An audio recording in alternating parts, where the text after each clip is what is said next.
Marwar bulletin देखने वाले सभी दर्शकों को चंद्रमोहन कल्ला का नमस्कार, राम राम ने खम्मा गणिसा। आज के समाचारों में आज हम आपको सरदारपुरा विधानसभा क्षेत्र में आने वाले विधानसभा चुनाव की एक रिपोर्ट पेश करने जा रहे हैं। ये सीट पूरे देश की नज़र में है क्योंकि कांग्रेस के महारथी और राजस्थान के मुख्यमंत्री अशोक गहलोत इस सीट से चुनाव लड़ते आए हैं और लगातार वे इस सीट से विधायक बनकर के मुख्यमंत्री भी बने हैं। अब आने वाले विधानसभा चुनावों की बात करें तो भारतीय जनता पार्टी के लिए सरदारपुरा विधानसभा सीट सबसे हॉट सीटों में से एक है। अशोक गहलोत के सामने कौन सा प्रत्याशी भाजपा खड़ा करे, इसकी चर्चा करना जरूरी है।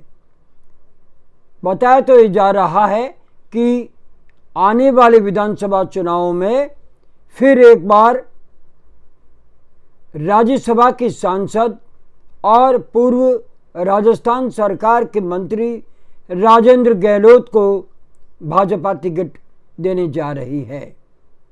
और राजेंद्र गहलोत के बारे में ये बता दें कि वे अशोक गहलोत के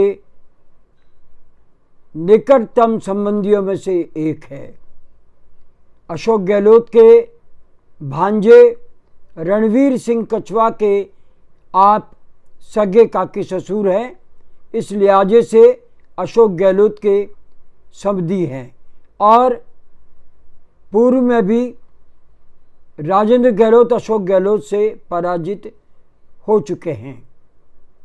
अशोक गहलोत की अगर बात करें तो 1998 में वे बिना विधायक के विधायक दल के नेता बने थे और राजस्थान प्रदेश कांग्रेस के अध्यक्ष रहते वे सरकार लेके आए थे तो उन्हें मुख्यमंत्री पद सौंप दिया गया और मुख्यमंत्री बनने के बाद में उन्होंने सरदारपुरा विधानसभा क्षेत्र से चुनाव लड़ने की इच्छा जाहिर की और उनके लिए तत्कालीन विधायक मान सिंह देवड़ा ने अपनी सीट खाली करते हुए अशोक गहलोत को वहाँ पर चुनाव लड़वाया और उस समय राजस्थान में भारतीय जनता पार्टी के दिग्गज नेता जो बाद में उपराष्ट्रपति बने भैरू सिंह शेखावत ने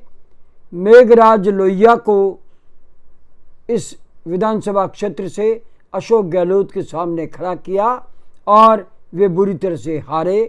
इस तरह से अशोक गहलोत की यात्रा विधायक के रूप में सरदारपुरा विधानसभा क्षेत्र से 1998 में शुरू हुई। यूं 1977 में उन्होंने एक बार जब इमरजेंसी लगी थी, उसके बाद जब चुनाव हुए थे तो सरदारपुरा विधानसभा क्षेत्र से कांग्रेस की टिकट पर वे चुनाव लड़े थे, लेकिन माधो सिंह कछवा से वे पराजित हो गए थे। वो बात बहुत पुरानी हो गई। उसके बाद वे 5 बार जोधपुर संसदीय क्षेत्र के सांसद रहे, केंद्र में मंत्री रहे और प्रदेश कांग्रेस के अध्यक्ष रहे। उसके बाद में निरंतर इस सीट से अशोक गहलोत जीतते आए हैं। जब मोदी की लहर थी और एक के बाद एक कांग्रेस के नेता राजस्थान में विधानसभा में अपनी अपनी सीटों पर पराजित हो रहे थे, लेकिन अशोक गहलोत ने उस मोदी लहर में भी सरदारपुरा विधानसभा क्षेत्र से जीत दर्ज की थी। ये उस समय की बात है जब कांग्रेस मात्र 21 सीटों पर सिमट गई थी। उसमें एक सीट अशोक गहलोत की भी थी जो जीत करके विधानसभा में पहुंचे थे। इस बार हम अगर बात करें तो भारतीय जनता पार्टी के पास में माली समाज के सिवाय कोई नेता बचता भी नहीं। लेकिन चर्चा ये भी है कि किसी राजपूत नेता को अगर यहाँ से टिकट मिले तो माली समाज के साथ में और बरोबरी पर राजपूत समाज के भी वोट हैं। चूँकि यहाँ पर अशोक गहलोत को सभी कौम वोट देती है, लेकिन राजपूत समाज के वोट अशोक गहलोत को कम मिलते आए हैं। तो इस बार हो सकता है कि भारतीय जनता पार्टी अपने कैबिनेट स्तर के मंत्री और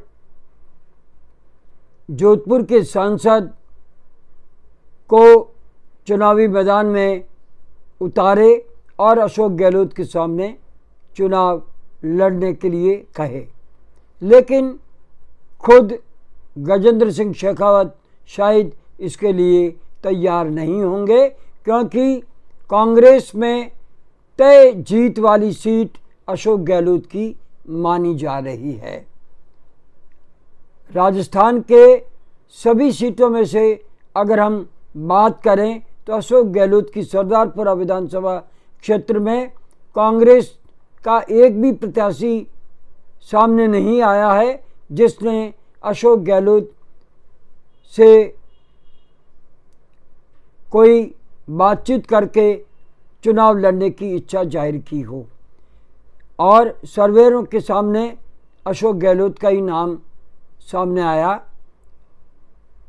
अब अगर हम बात करें तो गत लोकसभा चुनाव में वैभव गहलोत कांग्रेस के प्रत्याशी थे, लेकिन उन्हें सरदारपुरा विधानसभा क्षेत्र से कम वोट मिले। ये चर्चा का विषय है और बीजेएस में तो उन्हें बिल्कुल ही वोट नहीं मिले और इस कारण उन्हें हार का सामना करना पड़ा था। ये चर्चा का विषय है कि किसी पावरफुल राजपूत नेता को अशोक गहलोत के सामने खड़ा किया जाना चाहिए, लेकिन राजेंद्र गहलोत और